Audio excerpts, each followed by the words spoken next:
Hello दोस्तों, आप सबका स्वागत है एक बार फिर से एस्ट्रो गुरु चैनल पर। मैं आप सभी के लिए लेकर आया हूं टैरो विद कृष्ण में आज एक और सेशन। और आज का विषय है देवी दुर्गा के 9 स्वरूपों में से 5वें स्वरूप स्कंद माता का आशीर्वाद आपके लिए क्या है, यही विषय है और इसी पर आज की टैरो रीडिंग बेस्ड है। हर बार की तरह इस बार भी, यानी कि जो ये माता के ऊपर मैं रीडिंग कर रहा हूँ, इसमें 2 पाइल्स पर काम कर रहा हूँ। तो 2 पाइल्स इस बार भी बनाई हैं जो आपकी स्क्रीन पर अब एक साथ दिखाई जा रही हैं।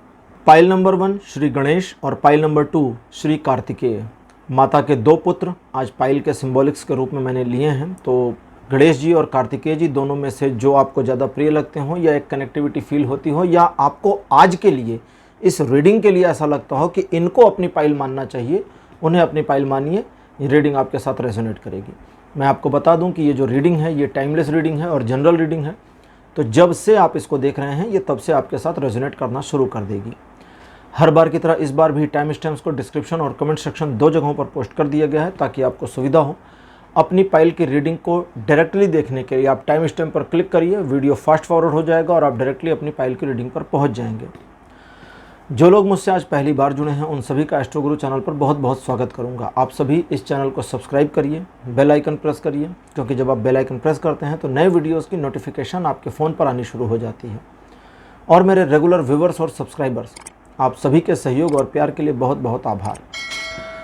अब स्कंद माता के बारे में 2 बातें आपको बता दूं, फिर रीडिंग शुरू करता हूं। स्कंद कार्तिकेय के एक नाम को कहते हैं। भगवान कार्तिकेय जो माता पार्वती के भगवान शिव के पुत्र हैं, उनका एक नाम स्कंद भी है। स्कंद का जो अर्थ होता है वो होता है ज्ञान और कर्म का सम्मिश्रण। और स्कंद की माता जो इनका स्वरूप है, जो विग्रह है, वो स्कंद की माता के स्वरूप में इनको पूजित किया जाता है, इनके 5वें स्वरूप में। क्योंकि स्कंद माता ज्ञान और कर्म दोनों की जननी है।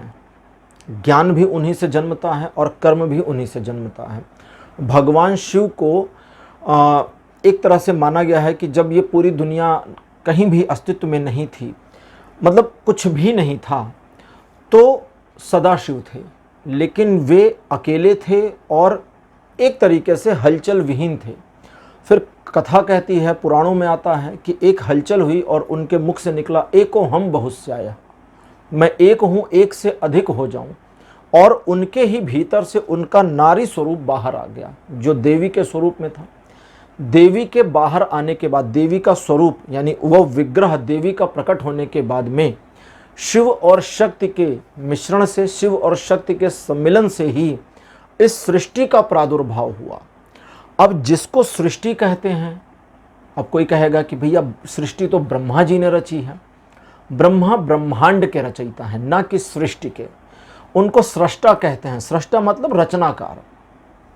सृष्टि वो है जिसमें मल्टीपल यूनिवर्सेस आ सकते हैं, हजारों ब्रह्मांड आ सकते हैं। तो ब्रह्मा जी ब्रह्मांड के रचयिता हैं, ठीक है, ना कि पूरी सृष्टि के। सृष्टि के रचयिता शिव और शक्ति हैं। तो देवी का जब शक्ति स्वरूप भगवान शिव के साथ सम्मिलित होता है तो उस समय क्रियान्वयन की स्थिति यानी कर्म की स्थितियां आ जाती हैं और कर्म शुरू हो जाता है। अदरवाइज भगवान शिव को कर्म की आवश्यकता नहीं है, भगवान विष्णु को है। भगवान विष्णु ने कृष्ण अवतार में कहा भी था कि मैं एक क्षण को भी अपने कर्म से हटता नहीं हूँ।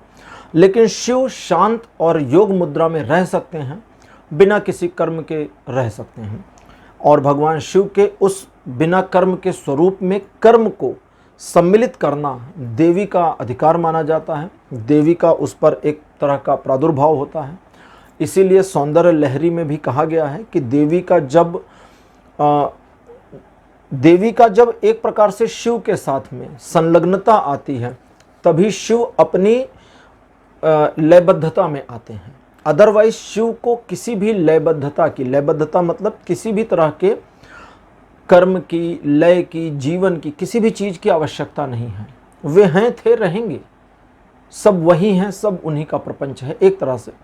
तो यहाँ पर स्कंद माता का जो विग्रह है उसका अर्थ ये है कि ज्ञान और कर्म की माता, अधिष्ठात्री माता, वो हैं स्कंद माता, ठीक है। तो अब आगे बढ़ते हैं और आगे बढ़ने से पहले आपको एक बार बता दूं कि मैं एक प्रोफेशनल टैरो रीडर और एक प्रोफेशनल एस्ट्रोलॉजर हूं। तो आपकी स्क्रीन पर ये जो नंबर आ रहा है इसके ऊपर आप संपर्क कर सकते हैं अगर आपको अपने लिए एक पर्सनल रीडिंग सेशन चाहिए या आप अपनी कुंडली मुझे दिखाना चाहते हैं, ये व्हाट्सएप नंबर है, तो इस पर आपको कॉल नहीं करना है, इस पर केवल मैसेज करिए। मैसेज के थ्रू सारी इन्फॉर्मेशन मेरी टीम मेंबर आपको प्रोवाइड करेगी और आपकी हेल्प करेगी मेरे साथ आपके सेशन को बुक करने के लिए। तो चलिए आज की रीडिंग को शुरू करते हैं और आपकी पाइल में मिलते हैं।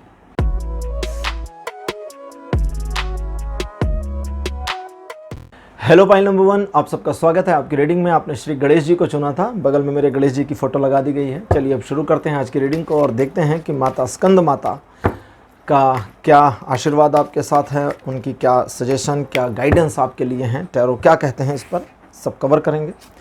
कार्ड नंबर 1 आपके लिए अपेयर हुआ है द वर्ल्ड। सेकंड पोजीशन पर आपके लिए जो कार्ड अपेयर हुआ है ये है night of sword. Card number 3 आपके लिए अपेयर हुआ है night of cups. Fourth position पर आपके लिए जो कार्ड अपेयर हुआ है 6 ऑफ वॉन्ड्स। और फिफ्थ यानी लास्ट कार्ड आपके लिए अपेयर हुआ है द एम्परर।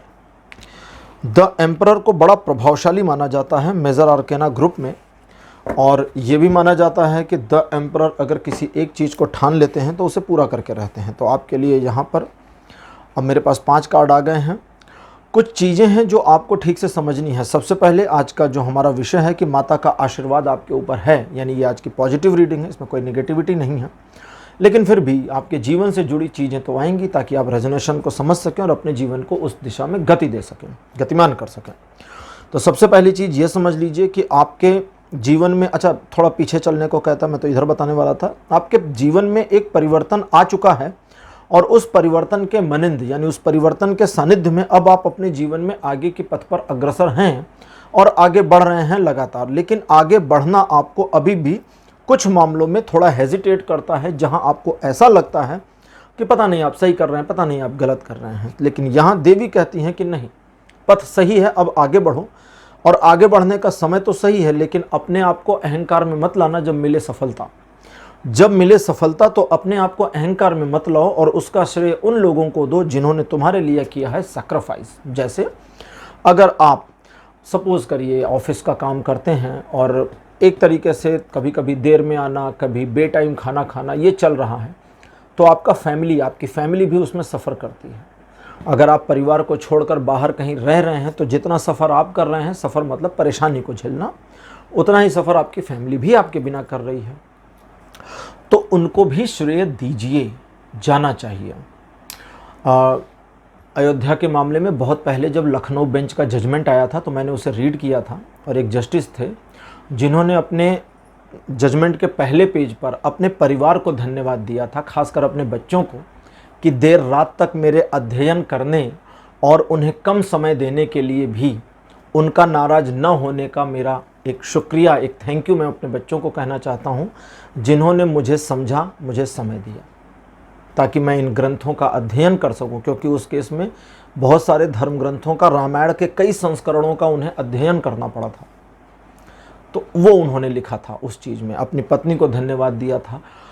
एक जज अपने जजमेंट में अपनी फैमिली को थैंक यू क्यों लिख रहा है? वो इसलिए लिख रहा है क्योंकि अगर वो देर रात तक किसी, अब रामायण में 24,000 श्लोक हैं, वाल्मीकि रामायण में, ऐसे सोच लीजिए अगर 10 संस्करण आपको पढ़ने पड़े, वो भी अलग अलग, भले ट्रांसलेट करा के पढ़ने पड़े, तो कितना मुश्किल हो जाएगा। तो उसके लिए समय बहुत चाहिए, तो उसके लिए परिवार सैक्रिफाइस करता है क्योंकि आपको समय दे रहा है। तो वहाँ दूसरों को धन्यवाद दें, इग्नोर ना करें, इस चीज़ का ध्यान रखें। आप जीवन के सही पथ पर हैं, इस बात को समझें, और अपने सही पथ पर, अपने लक्ष्य के प्रति आपका एक प्रकार से जो फोकस है, अब इसमें थोड़ा सा डामाडोल मामला है, वो आपको पता भी है, लेकिन वो बनता रहता है, थोड़ा थोड़ा बीच में हटता है लेकिन फिर बन जाता है। तो उस फोकस को अब आगे कहता है कार्ड कि कंटिन्यूएशन में लाया जा सकता है, लेकिन आपको उसके लिए मेंटली थोड़ी प्रिपरेशन की ज़रूरत है कि वो फोकस हटने ना पावे। उस फोकस को बनाए रखिए, और एक बार जब आप बिना डर, बिना हेजिटेशन आगे बढ़ना शुरू करते हैं तो देवी कहती हैं कि जब तुम आगे बढ़ोगे तो कैसे समझोगे कि सफल हो रहे हो, कैसे समझोगे सही पथ पर हो। लोगों की एप्रिसिएशन और लोगों के द्वारा फॉलो किया जाना और लोगों के द्वारा यश का गान किया जाना, यानी आपकी तारीफ दूसरों से की जानी, ये सारे सिम्टम्स होंगे जो आपको बताएंगे कि आप पथ से भटक नहीं रहे हैं। अगर खिंचाइयाँ शुरू हो जाएं, लेग पुलिंग शुरू हो जाए, लोग आपको फॉलो ना करें, तो समझिए कि भटक रहे हैं। और यहाँ इस भटकाव से बचने के लिए आपको क्या करना है? अपने फोकस को ध्यान देना है कि कहीं मेरा फोकस हट तो नहीं गया, अगर हट गया तो उसे वापस लेकर आइए, और जब वापस लाएंगे तो चीज़ें आपकी पकड़ में और समझ में आ जाएंगी। अब लेते हैं ओरेकल यौगिक पाथ कार्ड्स और देखते हैं कि ओरेकल कार्ड आपके लिए क्या इन्फॉर्मेशन देते हैं।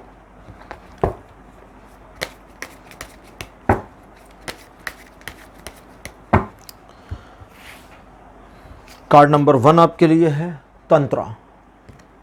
सेकंड पोजीशन पर आपके लिए जो कार्ड है छिन्नमस्ता। ये 10 महाविद्या में से एक देवी हैं। 10 महाविद्या के ऊपर मैंने 10 अलग वीडियोस बनाए हैं, जिसके लिंक नीचे डिस्क्रिप्शन में दिए गए हैं, आप देख सकते हैं, ठीक है।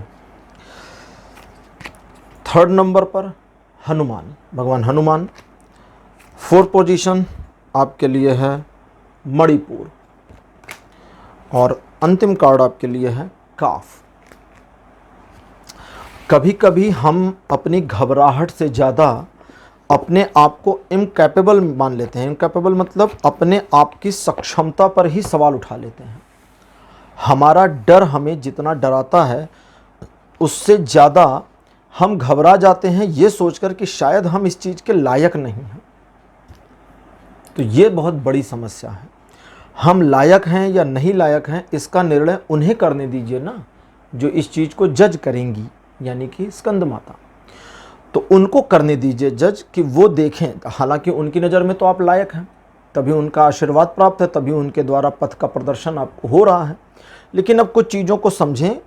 अभी यहाँ मैं बता रहा था कि आपके लिए जो लोग सैक्रिफाइस करते हैं उनको मत भूलिएगा, लेकिन एक बार अपने पथ पर आगे बढ़ने में खुद का सैक्रिफाइस मत करिएगा कि अच्छा चलो मैं पीछे रह जाऊँ, तुम आगे चले जाओ मेरे दोस्त, ये मत करिएगा, ठीक। इस चीज़ को छिन्नमस्ता कहती हैं कि थोड़ा पीछे रखने की ज़रूरत है, क्योंकि उस मुकाम पर पहुँचे बिना जहाँ चीज़ों को तुम करो नियंत्रित और वो तुम्हारे अकॉर्डिंग घूमना शुरू करें, वो नियंत्रण पाए बिना नियंत्रण का सिर्फ दिखावा करना आपके लिए आत्मघाती साबित हो सकता है। तो अब आप इस चीज़ को उस क्रोनोलॉजी में समझ लीजिए। लेकिन तंत्र का कार्ड जो कहता है वो बहुत बढ़िया बात है। वो कहता है कि जब आप इस पूरे मामले में आगे बढ़ें तो आपको किस चीज़ का ध्यान रखना है जो ऊर्जा का संचार बराबर आप में बनाए रखेगा, और वो है अपने आप में ये जानना कि मैं सही हूँ। अब यहाँ अहंकार वाला सही हूँ नहीं है कि I am right, I am perfect, नहीं, वो वाला नहीं। यहाँ मैं सही हूँ का मतलब होता है, जो इनका अर्थ है वो ये है कि आप अपने पथ पर बने हुए अपने आप को जाने कि आप सही पथ पर सही दिशा में चल रहे हैं। इस चीज़ को फील करना है। इसको ऐसा नहीं फील करना कि भटक कर हम तो इधर आ गए जी, ये अचीवमेंट हमें मिल गई जी, नहीं, ऐसा नहीं फील करना। आपको समझना है, अपनी अचीवमेंट्स पर अपने गर्व को महसूस करना है, तभी आपको लगेगा कि आप सही हैं। अदरवाइज़ तो खाली फील आएगा कि सही हैं, पथ चाहे जितना भटका हो। वो तो भटके हुओं को भी हमेशा लगता है कि सही हैं। ईदी अमीन को भी लगता था कि वो सही है जब वो अपने दुश्मनों की उंगलियां काट के भून देता था। अब वो अलग बात है, खैर नाम आ गया मुंह से निकल गया, अब उसके बारे में नहीं बात करूंगा।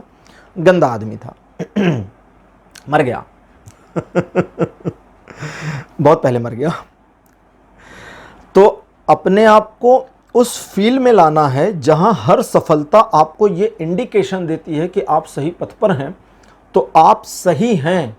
इसे फील करिए, आत्मसात करिए, और इसमें हेजिटेट मत होइए, और इसमें किसी प्रकार का विरोधाभास मत रखिए। अगली चीज, दृढ़ता, और दृढ़ता के साथ लक्ष्य पर बने रहना, यह सबसे ज़्यादा जरूरी है। दृढ़ता चाहिए और दृढ़ता के साथ लक्ष्य पे बने रहना। अब आप कहेंगे घबरा जाते हैं, डर जाते हैं, तो घबराहट तो आएगी। अच्छे अच्छे डरते हैं। जो लोग कहते हैं ना कि मुझे डर नहीं लगता, वो इसीलिए कहते क्योंकि उनको भी डर लगता है, वरना फिर बताने की ज़रूरत क्या है कि हम नहीं डरते किसी से। वो लोग ज़्यादा कहते हैं जो ज़्यादा डरते हैं। जैसे आपके फ्रेंड सर्कल में देखिए, जिसको अंधेरे से बहुत डर लगता होगा, वो बड़े चौड़े होकर बताते हैं कि अरे मुझे कुछ डर नहीं लगता, भूत वूत नहीं होता। और अक्सर वो यही कहते हैं कि नहीं होता।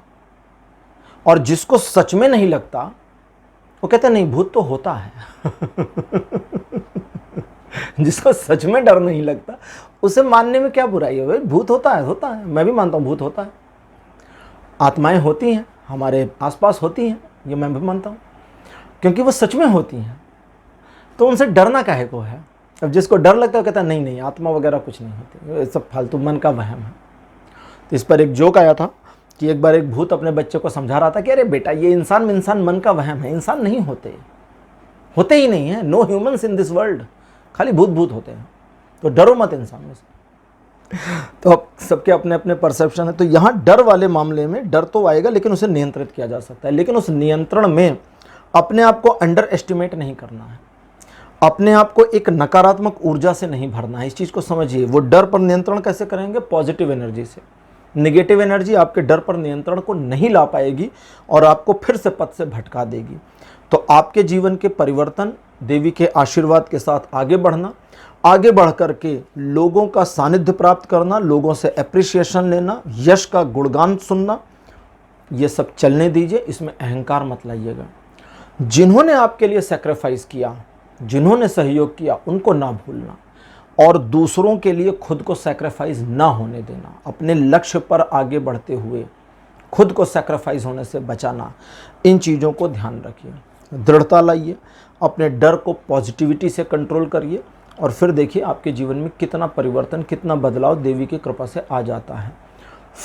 वो जो फील होगा ना आपको, वो एक तरह का ज्ञान है, और जो ज्ञान वो फीलिंग से आना शुरू होगा, वो आपके कर्मों को बेहतर बनाता जाएगा, और तब स्कंद माता का जो आशीर्वाद है वो आपको आपके जीवन में सफलता की ओर पहुंचा देगा। पाइल नंबर 1, ये थी आपके लिए आज की रीडिंग। आज की रीडिंग आपको कैसी लगी? अपने एक्सपीरियंस, अपने अनुभव कमेंट सेक्शन में ज़रूर लिखिए। इस वीडियो को लाइक करिए, शेयर करिए, और चैनल को सब्सक्राइब करना मत भूलिएगा। अगले वीडियो में आपसे फिर मिलूँगा। Bye bye.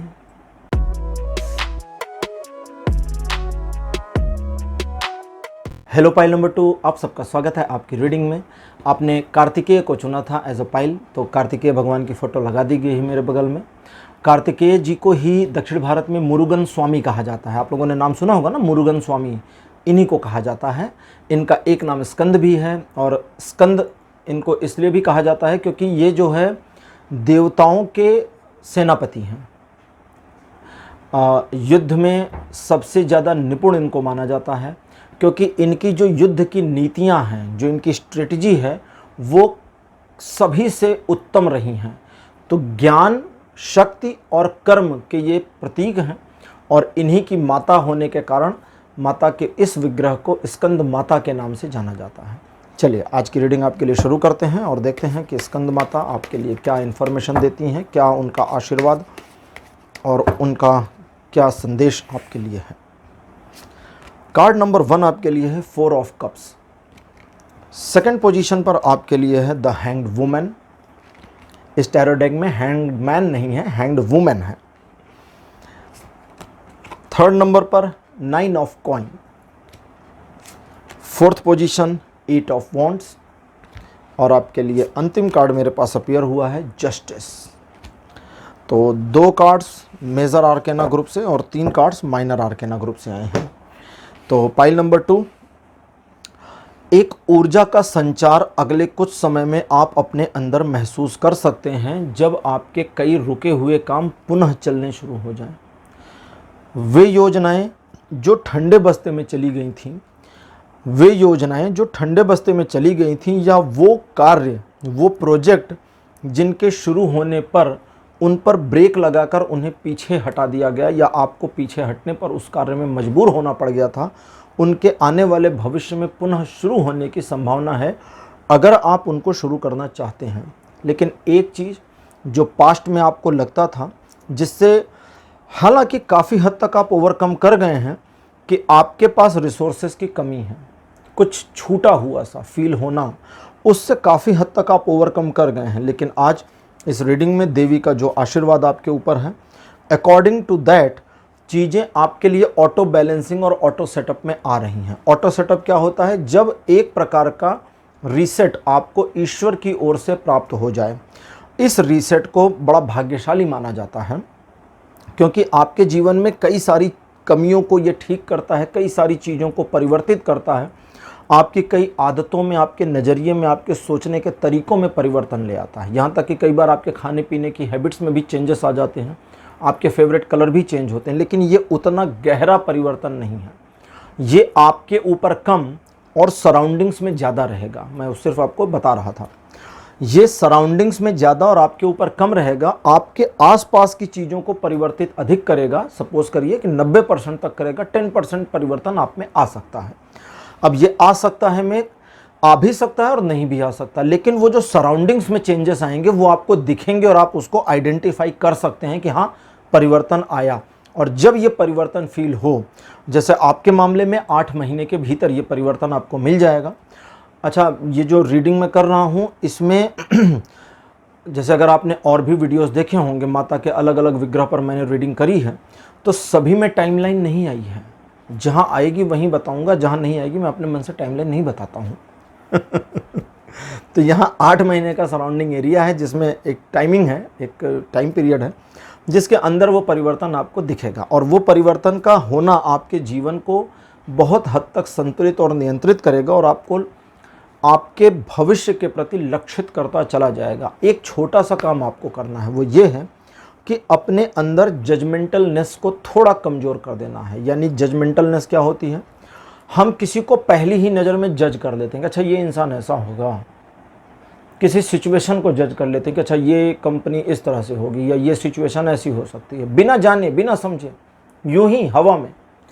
तो ये हवा में चीज़ों को नहीं करना है, क्योंकि आपके परसेप्शन में आगे चेंजेस आ सकते हैं। और आपने सुना होगा, कहते हैं कि first impression is last impression. उसका रीज़न क्या होता है? ये तो सुन रखा है, उसका रीज़न क्या होता है? उसका रीज़न होता है हमारा अपना इंसान का दिमाग। ये बहुत गड़बड़ यंत्र है इस मामले में क्योंकि किसी व्यक्ति के बारे में हम अगर एक परसेप्शन बना लें तो उस परसेप्शन से छूटना थोड़ा मुश्किल हो जाता है।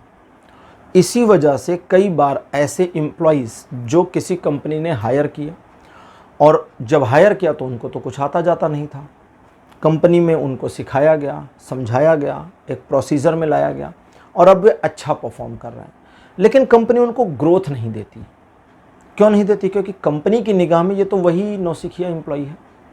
उसकी वो नौसिखिया वाली इमेज उस कंपनी के ऑनर या डायरेक्टर के निगाह से हट नहीं पाती, क्योंकि उन्होंने उसका वो अब उसको कमज़ोर पॉइंट कहें तो देख रखा है।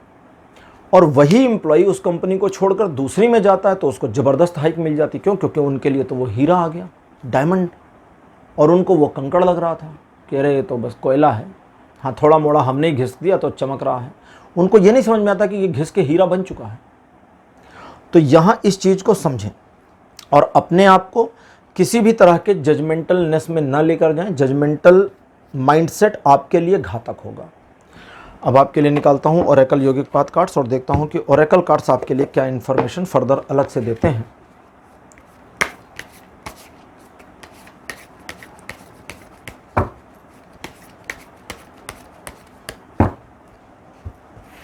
अच्छा, यहाँ ओरेकल कार्ड निकालने से पहले एक और चीज़ आ रही है कि जब आपके किसी पुराने प्रोजेक्ट पर आपको फिर से काम शुरू करना है या कोई जो ठंडे बस्ते में योजना चलेगी उस पर काम शुरू करना है, तो अंदर एक पैशन आ जाएगा, एक जोश की फीलिंग आ जाएगी। लेकिन यहाँ पर अगला कार्ड कहता है कि आपको वो नियंत्रित रखना है, ज़्यादा जोश में होश नहीं खोना है, ठीक है? थोड़ा नियंत्रित रखिएगा, धीरे धीरे चलिएगा। पहला कार्ड आपके लिए अपेयर हुआ है लक्ष्मी, माता लक्ष्मी। कार्ड नंबर 2 आपके लिए मेरे पास अपेयर हुआ है, यह है क्रिया। थर्ड पोजीशन पर आपके लिए स्वाध्याय। फोर्थ नंबर पर श्री गणेश। और आपके लिए अंतिम कार्ड मेरे पास अपेयर हुआ है काफ। काफ अंतिम कार्ड आया है। सबसे पहले अंतिम कार्ड से शुरू करते हैं। एक छोटी सी चीज़, काफ का कार्ड ज़्यादा डिटेल नहीं देता, एक छोटी सी चीज़ बताता है। कहता है कि अपने आप को किसी भी चीज़ के पीछे छिपा मत लेना, क्योंकि ये छिपाना ही सब मुसीबतों का कारण बन जाएगी। लेकिन अब इससे पहले श्री गणेश आए हैं, शुरू होगी इंटरप्रिटेशन। श्री गणेश का कार्ड कहता है कि तुम कितना भी छिपो, तुम्हें बाहर आना ही पड़ेगा। क्यों? क्योंकि माता का आशीर्वाद इस प्रकार से साथ में है जो तुम्हारे छिपने की संभावनाओं को ख़त्म कर देगा। और जब तक तुम बाहर निकल नहीं आते, वो उनका एक ब्लेसिंग कहें, आशीर्वाद कहें, उनका डंडा कहें, वो आपके साथ बना रहेगा। डंडा मतलब कहते हैं ना, डंडा पड़ेगा माता का, माता डंडे से मारेंगी।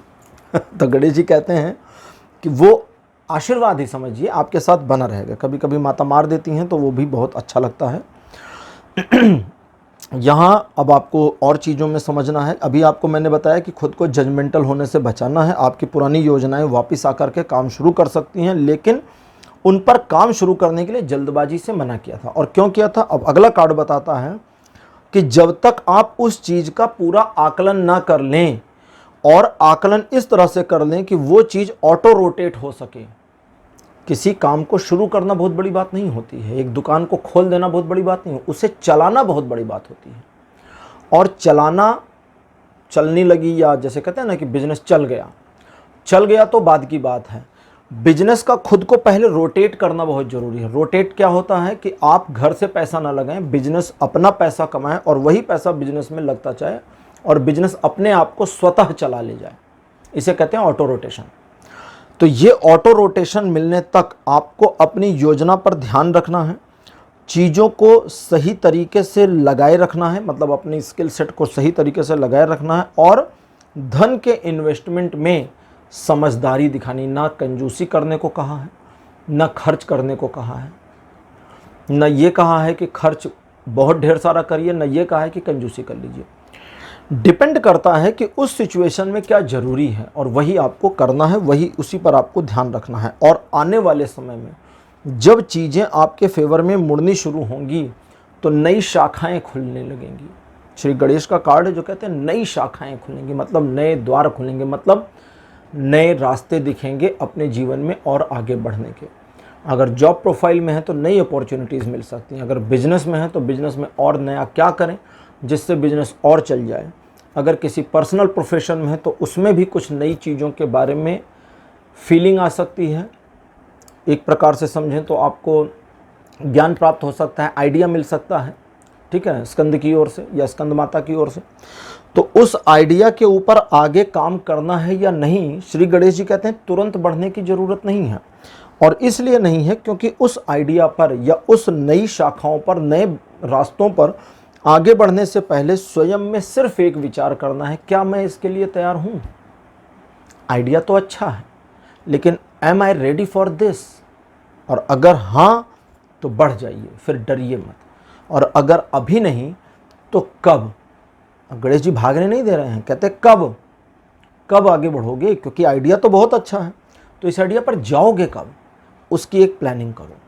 और उस प्लानिंग में अपनी बारीकियों को ढूंढो, नुआंसेस यानी बारीकियां, उनको ढूंढो और गलतियों को सुधार करके एक परफेक्ट फुल प्रूफ प्लान बनाओ। फुल प्रूफ, वो फुल प्रूफ नहीं होता, फुल प्रूफ होता है। फुल प्रूफ मतलब होता है बेवकूफ़ी से रहित, किसी प्रकार की कोई बेवकूफ़ी नहीं है इस प्लान में, तो उसको कहते हैं फुल प्रूफ।